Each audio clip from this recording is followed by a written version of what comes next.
오늘은 빌립보서 4장 5절 말씀입니다.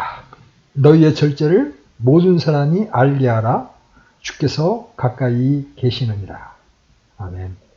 사도 바울의 다양한 서신을 읽을 때 언뜻 보기에는 무심결에 것처럼 보이는 말과 표현들이 그럼에도 불구하고 매우 분명한 논리적 체계에 속한 부분들이고 사도의 마음속에 자리잡고 있던 생각들을 논리적으로 전개한 것임을 살펴보는 것보다 더 흥미로운 일은 없습니다. 여러분은 이 4장의 처음 몇 절을 읽을 때 얼핏 보기에는 사도가 생각나는 대로 분명한 순서 없이 열거한 일련의 뛰어난 권면들을 대하고 있다는 결론에 이르게 될 것입니다. 그러나 더 자세히 검토해 볼 때 우리는 이 특별한 권면들이 다른 권면과 연관되어 있으며 그 권면들 모두가 함께 완전한 하나의 전체를 형성하고 있음을 볼 수 있습니다. 다시 말하면 우리가 지금 함께 고찰하고 있는 권면은 지난주에 4절을 연구할 때 고찰했던 권면의 뒤를 잇고 있습니다. 거기서 바울은 항상 주를 기뻐하라, 내가 다시 말하노니 기뻐하라고 말하고 있습니다.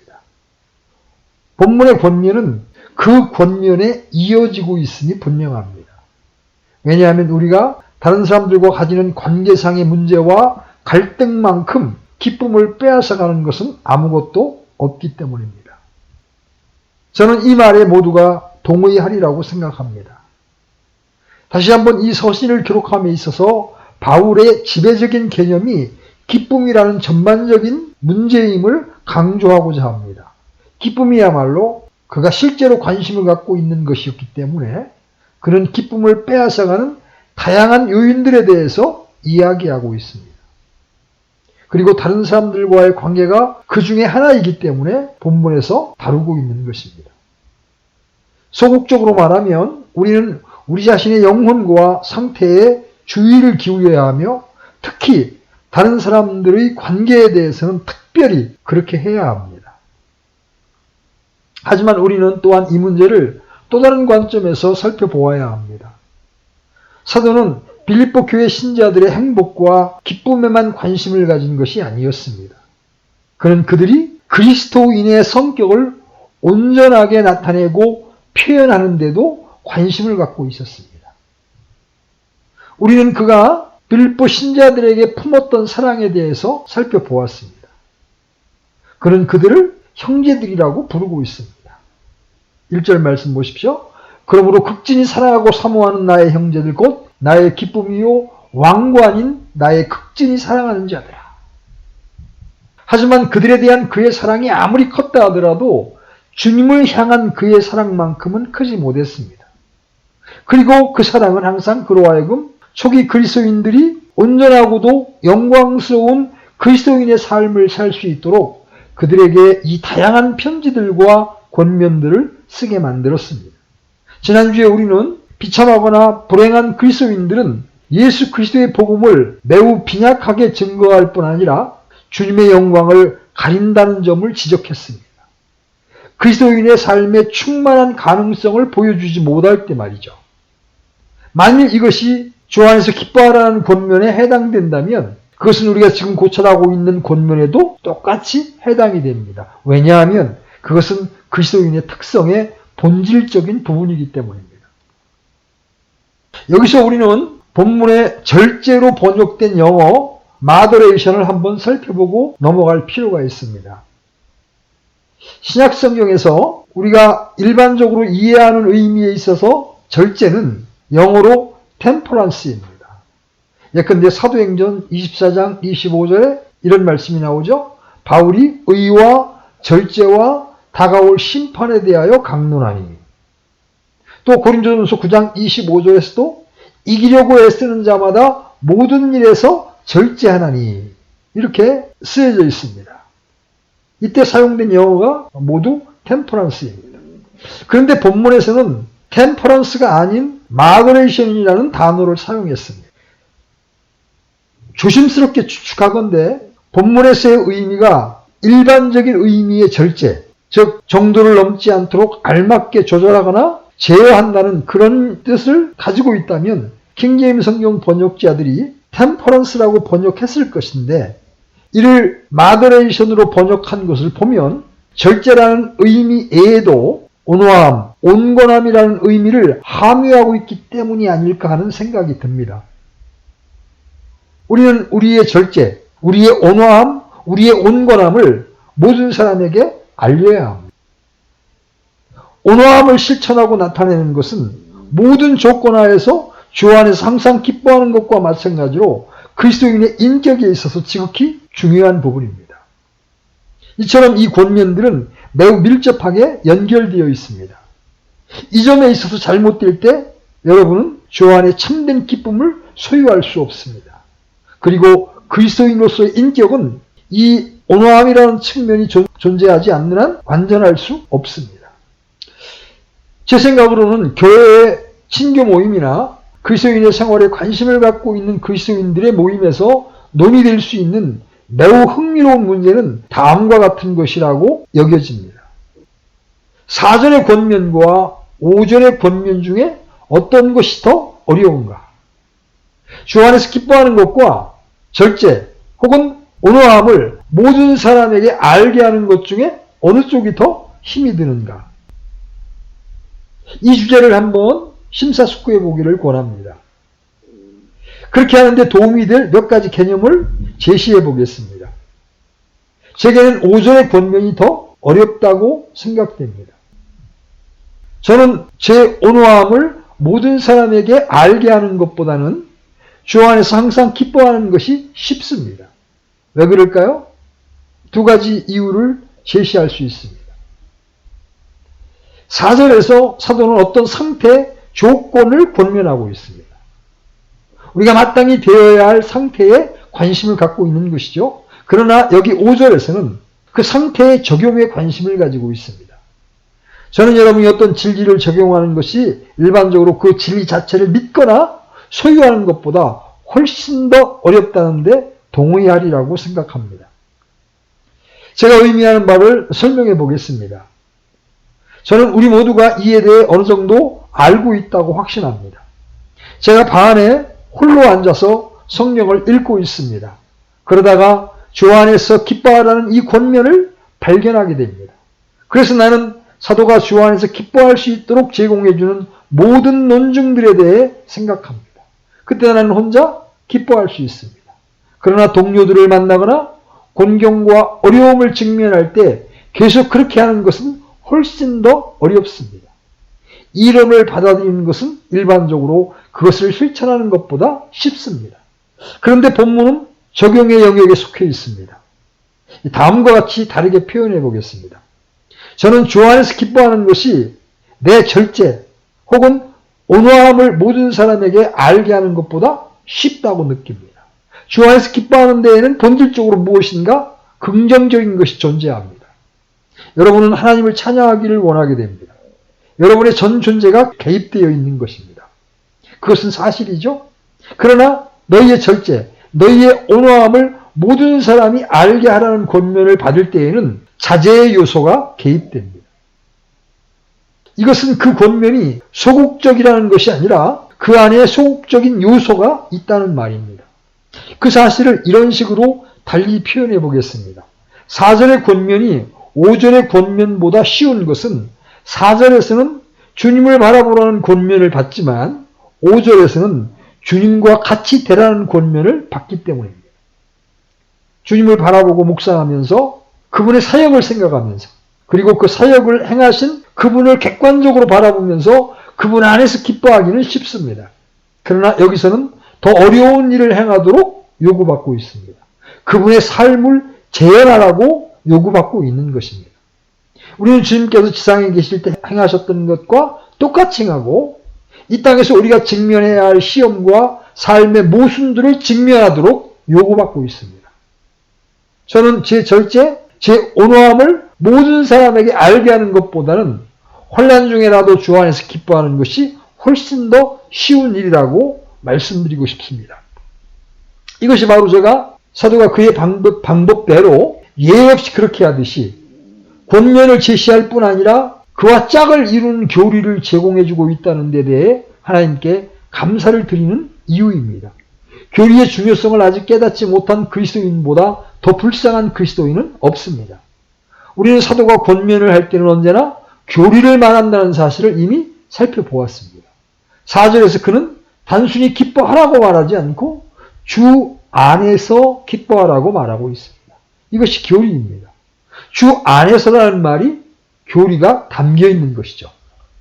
그리고 여기서도 다시 한번 바울은 단순히 너희의 절제를 모든 사람에게 알게 하라고 말하지 않고 주께서 가까이 계시느니라는 말을 덧붙이고 있습니다. 이것은 강력한 교리입니다. 이로 인해 하나님께 감사를 드립니다. 왜냐하면 그 교리를 통해서 바울이 의미하는 바를 온전히 이해하고 깨닫는 것만이 그 권면을 수행할 수 있게 해줄 수 있기 때문입니다. 이것은 바울 사도의 두드러진 특징입니다. 그는 어떻게 그렇게 할 수 있는가를 동시에 보여주지 않고는 결코 어떤 것을 행하라고 요구하지 않습니다. 그는 우리에게 올라가야 할 높이를 보여줄 때 반드시 우리로 하여금 올라갈 수 있게 해주는 능력의 근원을 지적해 줍니다. 신약 성경은 그저 어떤 형태의 삶을 살아간다는 사실에는 관심을 갖고 있지 않습니다. 교리는 기본적이고도 절대적인 것입니다. 이제 이 모든 사실을 염두에 두고 본문의 권면을 직접 검토해 봅시다. 바울이 말하는 절제, 온화함은 어떤 것입니까? 우선 적극적인 내용을 다루기 전에 소극적인 내용을 다뤄봅시다. 바울이 말하는 절제는 단순한 착한 본성, 어떤 본능적인 것이 아닙니다. 그는 심리학이나 기질에 관해 이야기하고 있지 않습니다. 둘째로 그는 해이함이나 무기력함 또는 애매모호함이라고 부를 수 있는 것을 언급하고 있지도 않습니다. 그런 것은 사도가 말하는 절제가 될 수 없습니다. 왜냐하면 그는 이미 주 안에 굳게 서라고 말해왔기 때문입니다. 이 명령들이 모두 함께 취급되어야 한다는 사실을 결코 잊지 마십시오. 이것은 일련의 권면들 중 하나입니다. 모든 일에 절제해야 하는 사람들은 대가를 치르더라도 주 안에 굳게 서야 하는 사람들입니다. 그들은 타협자들이 아닙니다. 그들은 스스로 아무것도 믿지 않기 때문에 다른 모든 사람에게 관대할 수 있는 사람들이 아닙니다. 또한 그들은 목적이 없는 자들이기 때문에 다른 모든 사람과 연합할 수 있다고 생각하는 사람들도 아닙니다. 결코 그렇지 않습니다. 그들은 주 안에 굳게 서야 하는 자들입니다. 따라서 우리는 온화함이 일종의 무관심, 모호한 태도, 진리와 삶과 그 밖의 모든 것에 대한 흐리멍텅한 태도를 의미한다는 생각을 제거해야 합니다. 온화함을 모든 사람에게 알게 하는 사람은 그릇되고 무가치한 의미에서 상대에 따라 태도를 바꾸며 어떤 대가를 치르더라도 절대 평화주의에 따라 항상 타협할 준비를 갖추고 있는 사람이 아닙니다. 결코 그렇지 않습니다. 사도의 당당하고도 위험 있는 성격과 그런 태도는 너무나 거리가 먼 것이죠. 온화함은 그것보다 훨씬 더 어려운 것입니다. 원래부터 관용을 잘 베푸는 사람들이 있다는 것은 인정합니다. 그러나 사도는 그 사람들과 관련하여 쓰고 있는 것이 아님은 명백합니다. 왜냐하면 그는 여러 종류의 사람들에게 이 편지를 쓰고 있기 때문입니다. 빌립보 교회에는 오늘날의 교회와 마찬가지로 온갖 종류의 사람들이 모여 있었습니다. 따라서 바울의 권면은 이런 식으로 이해되어서는 안 됩니다. 그러므로 우리는 그 사실을 이렇게 적극적으로 표현할 수 있습니다. 이 절제, 이 온화함이라는 말은 자신과 자신의 정신에 대한 통제를 의미합니다. 즉 자제, 극기, 자기의 마음과 행동을 다스리는 것으로 나타납니다. 또한 그것은 자기의 권리를 최대한도까지 주장하지 않는 것을 의미합니다. 이것이 이 말에 들어있는 첫 번째 개념입니다.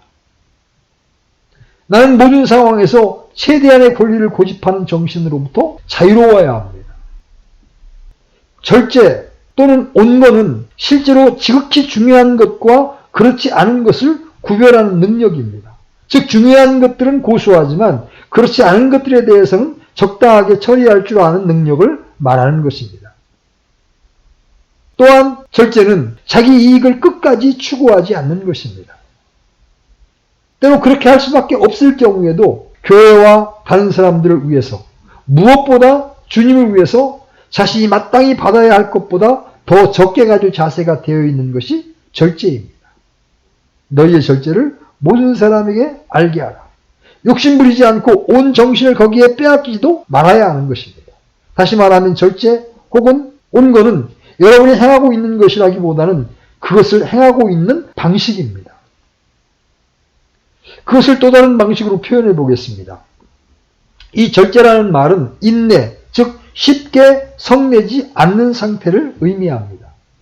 사도는 여러분이 함께 그리스도의 교회의 일원이기 때문에 정신과 마음과 전 자아를 통제해서 쉽사리 의욕을 잃거나 성을 내지 않게 하라고 말하고 있습니다. 기억하다시피 우리는 이미 예민하고 민감한 사람들이었던 유디아와 순두개가 항상 쉽게 성을 내었던 사실에서 그 사실을 살펴보았습니다. 우리 모두가 이 사실을 알고 있으며 주님께서는 우리에게 긍휼을 베푸십니다. 쉽게 성내지 않는 이 특질은 그리스도인의 인격에 속한 위대하고 놀라우며 고귀한 특질입니다. 어떤 사람들은 스스로를 통제하고 다스림으로써 화살이 날아온다 하더라도 민감한 부분을 노출시키지 않습니다. 제가 일종의 스토아 철학의 무관심이나 부정적이고 수동적인 상태를 옹호하는 것이 아님을 다시 한번 명확하게 밝히고자 합니다. 그렇습니다. 이 특질은 본질적으로 능동적입니다. 만일 여러분이 그 특질을 소유하고 있다면 여러분의 인격 안에 그리스도의 은총을 소유하고 있기 때문에 화살이 날아올 때 어쨌든 받아들이고 그것에 관해 염려하지 않을 수 있습니다. 인내, 즉 쉽게 성내지 않고 참고 자제할 수 있는 것입니다. 하지만 이 절제 온화함은 그 이상의 것입니다. 그것은 여러분이 다른 사람들에게 능동적인 관심을 갖고 있음을 의미합니다. 이 단어의 정의에 담겨 있는 단계들을 아십니까? 첫째로 여러분은 여러분의 목보다 더 적은 것을 소유하려고 합니다. 둘째로 성가시고 다루기 힘든 사람과 접촉할 때 여러분은 그들에 관한 일종의 충격 흡수기를 소유하고 있습니다. 그렇습니다. 하지만 온화함을 모든 사람에게 알게 하기를 원한다면 한 걸음 더 나아가야 합니다. 여러분은 능동적으로 적극적으로 그들을 고려해야 합니다. 그들을 위해서 그들의 변명거리를 찾아주고 그들의 행동 방식을 설명할 수 있는 길을 찾아야 합니다. 여러분은 항상 그들을 변명해 주려고 했으며 거칠고 다루기 힘든 행동을 잘 잡아주려고 애씁니다. 여러분은 일부러 사람들을 만나서 그들의 부족함을 채워줍니다. 다른 사람들을 생각하고 이해하려고 애쓰고 돕고 마음을 편하게 해줍니다. 이것이 절제, 온유함이라는 말의 본질적인 일부입니다. 좀 더 나아가 보겠습니다. 바울이 어떤 사람인지 주목하십시오. 그의 인격의 특징을 주목하십시오. 그는 어떤 것에도 결코 격렬한 반응을 나타내지 않는 인격의 소유자입니다. 모든 때 모든 환경과 조건 하에서 여러분의 절제, 온화함을 모든 사람에게 알게 하십시오. 이것을 이렇게 설명해 보겠습니다. 그리스도인은 어떤 영역에서도 격렬하게 반응하지 않습니다. 여러분의 절제, 여러분의 온건함은 행복한 때에도 모든 사람에게 알려져야 합니다. 이 문제를 오래 이야기할 필요는 없을 겁니다. 현대세계에서 즐기며 사는 사람들에게 있어서 이 절제, 온건함의 부족만큼 명백하고도 서글픈 것이 어디에 있습니까? 그들은 기쁨에 넋이 나가 자제력을 잃고 도취되어 있습니다. 그러나 그리스도인은 결코 그렇게 되어서는 안 됩니다. 그리스도인에게는 기쁨 가운데에서도 더 나아가서는 슬픔 가운데 있을지라도 자제의 요소가 있어야 하는 것입니다. 비애와 슬픔의 때에 그리스도인은 결코 지나칠 정도로 격렬하게 반응해서는 안 됩니다. 이 말을 오해하지 마십시오. 저는 그리스도인이 자연스러운 존재가 되어서는 안 된다고 말하는 것이 아닙니다. 그리스도인은 결코 부자연스러운 존재가 되어서는 안 됩니다. 하나님께서는 우리가 그런 생각을 하는 것을 금하십니다. 그리스도인들은 기쁨을 알 뿐 아니라 비애와 슬픔도 아는 사람들입니다. 하지만 그것이 그의 삶을 지배하지는 않습니다. 이것이 문제입니다. 너무나 자주 우리는 지나치게 기뻐하거나 절망과 슬픔의 심연에 빠집니다. 하지만 그리스도인들은 그와 같아서는 안 됩니다. 그리스도인들은 지나치게 반응해서는 안 됩니다. 기쁨과 슬픔 가운데에서도 항상 이와 같은 자제가 있어야 합니다. 결코 지나치게 고무되거나 지나치게 심취되어서는 안 됩니다. 언제나 평정과 조화를 유지해야 합니다. 항상 통제되어야 하는 것입니다. 나아가서는 다음과 같은 중요한 사실을 덧붙이지 않을 수 없습니다. 그들은 이 모든 것을 기쁜 마음으로 행합니다. 우리는 한 번 더 그리스도인의 절제와 스토아 철학의 극기를 구분해야 합니다. 스토아 학파의 철학자들은 사태를 받아들이지만 그리스도인의 절제는 기쁨을 유지합니다. 오늘날 세상에는 스토아 철학이 팽배하고 있습니다. 세상은 놀라운 자제를 보여주고 있습니다. 하지만 그것은 얼마나 차가운 것입니까? 거기에는 기쁨이라고는 찾아볼 수 없습니다. 그런 종류의 극기는 바울이 말하는 것이 아닙니다. 여러분은 절제하는 동시에 기뻐해야 합니다. 절제 중에서도 이 기쁨을 소유해야 하는 것입니다. 그 예를 한 가지 제시해 보겠습니다. 바울은 고린도 교회에 편지를 쓰면서 이렇게 말했습니다. 나 바울은 이제 그리스도의 온유함과 부드러움을 힘입어 직접 너희에게 간청하노라. 그리스도의 온유함과 부드러움, 바로 이것이 사도가 빌립보 신자들에게 권하고 있는 것입니다.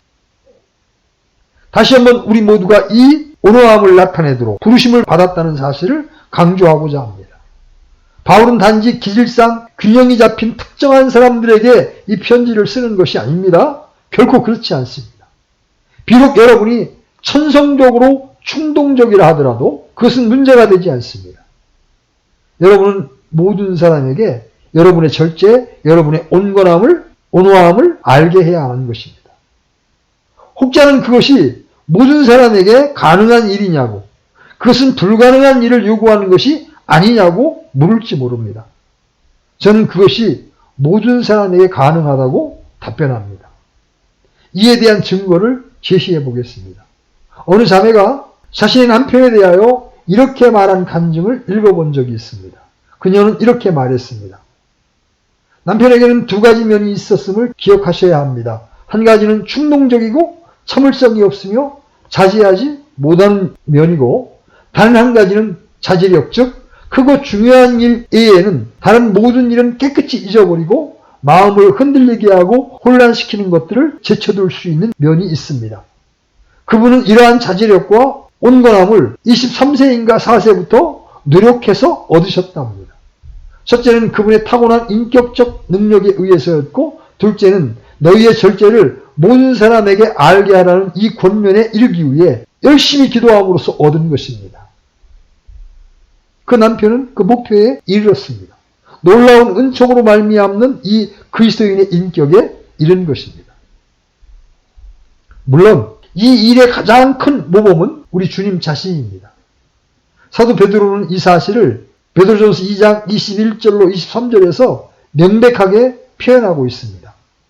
참으로 너희가 심지어 그 일을 위해 부르심을 받았나니 그리스도께서도 우리를 위해 고난을 당하심으로 우리에게 본을 남기사 너희가 자신의 발자취를 따라오게 하셨느니라. 그분께서는 죄를 짓지 아니하시고 입에 교활함도 없으시며 욕을 당하시되 맞대어 욕하지 아니하시고 고난을 당하시되 위협하지 아니하시며 오직 의롭게 심판하시는 분에게 자신을 맡기시고. 베드로는 바로 앞에 2장 18절로 20절에서 이미 이렇게 말했습니다. 종들아, 모든 두려움으로 너희 주인들에게 복종하되 선하고 부드러운 자들에게만 아니라 까다로운 자들에게도 그리하라. 사람이 부당한 일을 당하고도 하나님을 의식함으로 고통을 견디면 이것은 감사한 일이나 너희가 너희 잘못으로 인하여 매를 맞고 참으면 그것이 무슨 영광이냐. 그러나 너희가 잘 행하고도 그것으로 인해 고난을 당하고 끈기 있게 그것을 견디면 이것은 하나님께서 받으실 만한 것이니라. 바로 이것입니다. 우리 주님께서 그와 같으셨습니다. 그분의 모범을 따르십시오. 그분을 닮으십시오.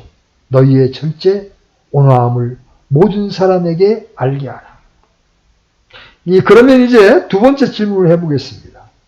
이 절제, 이 온화함은 어떻게 누구에게 나타나야 합니까? 이 질문에 대한 대답은 우리가 실천을 통해, 즉 우리의 삶과 우리가 다른 사람들을 다루는 모습을 통해 나타난다는 것입니다. 한 번 더 우리가 이 절제, 이 온화함을 모든 사람, 부유하든 가난하든 사랑스럽고 온유하든 아니면 잔인하고 거칠든 독재자들이든지 가장 친한 친구들인지 상관없이 그 모든 사람들에게 나타내야 한다는 사실을 강조하고 싶습니다. 그뿐 아니라 우리는 삶의 모든 영역과 모든 부분에서 온화함을 나타내야 합니다. 우리는 믿음을 위해 싸우고 주 안에 굳게 설 때에도 그 온화함을 나타내야 합니다. 다시 말하면 진리를 증거할 때에도 온화함을 드러내야 하는 것입니다. 우리는 우리의 영혼을 살펴야 합니다. 거기에는 가혹함이나 마음 좁은 율법주의 따위가 있어서는 안 됩니다. 지극히 중요한 것과 비교적 중요하지 않은 것을 구별하는 법을 배워야 합니다. 사업과 직업에서도 이 온건을 보여주고 나타내야 합니다.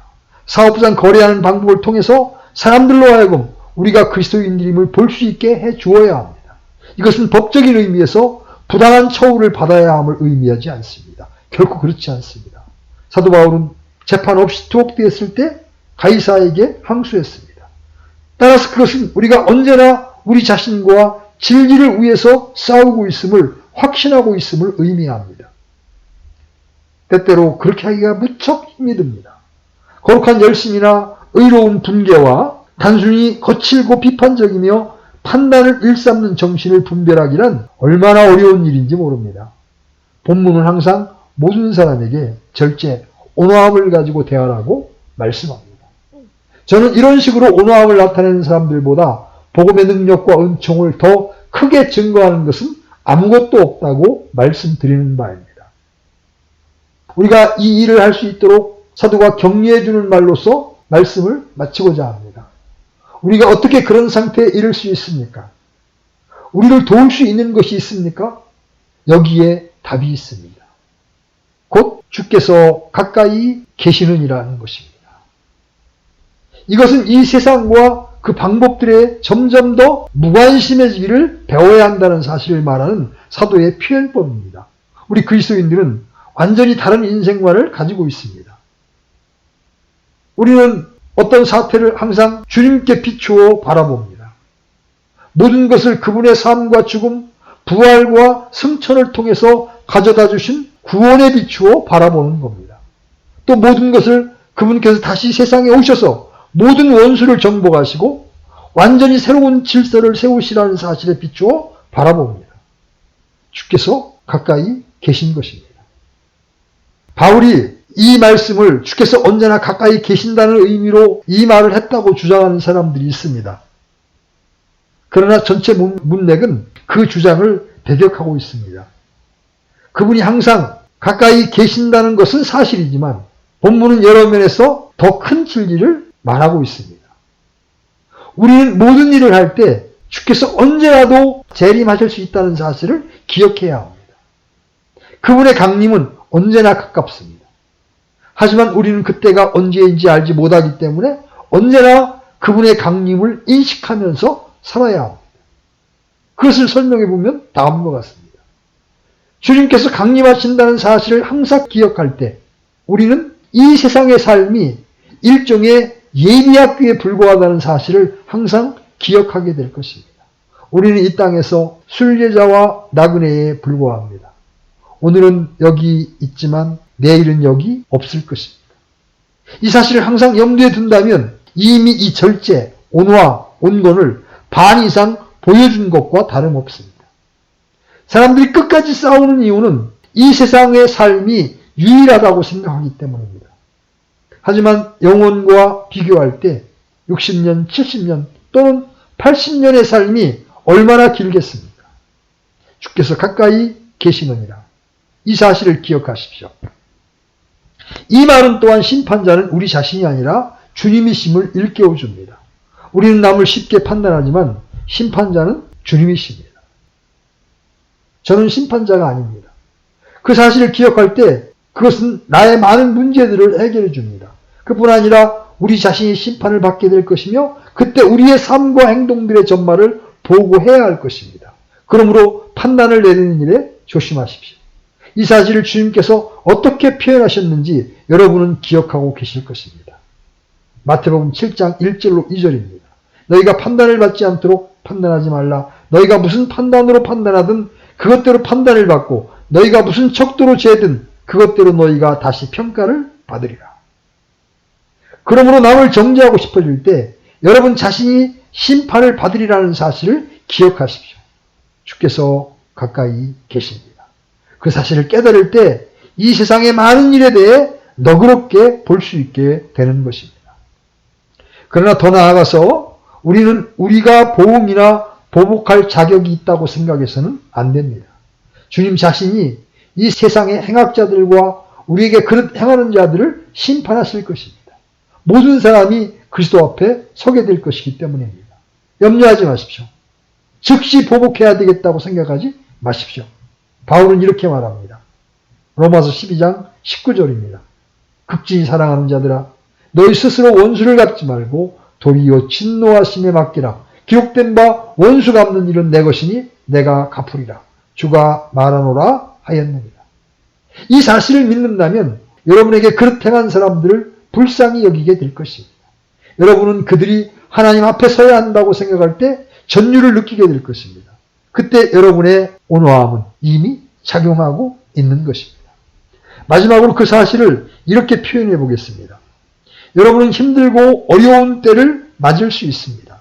바울은 이 사실을 경시하지 않습니다. 잔인하고 불친절한 사람들 때문에 괴로운 입장에 처할 수 있고 어떤 끔찍한 일을 참아야 할 경우도 있으며 여러분에게 끊임없이 밤낮을 가리지 않고 잔소리를 해대는 사람들이 있을 수 있습니다. 그러나 여러분이 이 땅에서 어떤 일을 겪고 어떤 일을 견뎌야 하든지 간에 주께서 가까이 계시며 여러분을 위한 놀라운 상급을 준비하고 계십니다. 그분이 임하셔서 영광의 통치가 시작될 때 여러분은 그분과 함께 통치하고 그분의 기쁨과 영광을 함께 나누게 될 것입니다. 여러분의 이름이 하늘에 기록되어 있다면 그분께 속해 있다면 여러분의 상급은 절대적으로 확실하게 보장되어 있습니다. 여러분이 상상치도 못했던 영광 중의 기쁨이 여러분을 기다리고 있습니다. 그러므로 주의 강림을 주께서 가까우심을 기억하십시오. 계속 그 사실을 바라보십시오. 다시 말하자면 여러분 다시 한번 우리 주님께서 행하라는 권면을 받고 있습니다. 이것이 바로 히브리서가 주님에 관해 말하고 있는 바입니다. 히브리서 12장 2절입니다. 그분께서는 자기 앞에 놓인 기쁨으로 인해 십자가를 견디사 그 수치를 멸시하시더니 이제 하나님의 왕좌 오른편에 앉으셨느니라. 또한 야고보가 말하고 있는 말을 고찰해 보십시오. 야고보서 5장 7절로 9절입니다. 그러므로 형제들아 주께서 오실 때까지 인내하라. 보라 농부가 땅에서 나는 귀한 열매를 바라고 이른 비와 늦은 비를 받을 때까지 오랫동안 그것을 위해 인내하느니라. 너희도 인내하고 너희 마음을 굳건히 하라. 주의 오심이 가까이 다가오고 있느니라. 형제들아 서로 불평하지 말라. 그리하여야 너희가 정죄받지 아니하리라. 보라 심판자께서 문 앞에서 계시느니라. 더 말씀드릴 필요가 있겠습니까? 이것은 심리학의 문제가 아닙니다. 모든 것에 절제하십시오. 주께서 가까이 계십니다. 여러분의 삶 전체가 이 말씀에 근거하여 살아야 합니다. 여러분 자신이 아니라 그분이 심판자이심을 깨달을 때 그분이 죄와 악 그리고 그분과 그분의 백성들에게 그릇되게 행한 사람들에게 보응을 나타내시라는 사실을 깨달을 때 고통을 겪게 될 사람들을 위해 기도하십시오. 그러나 무엇보다도 그분과 함께 그분의 영광스러운 임재 가운데 영혼을 보낼 것이며 그분 앞에 놓여있는 기쁨을 함께 나누리라는 사실을 묵상하십시오. 여러분의 절제를 모든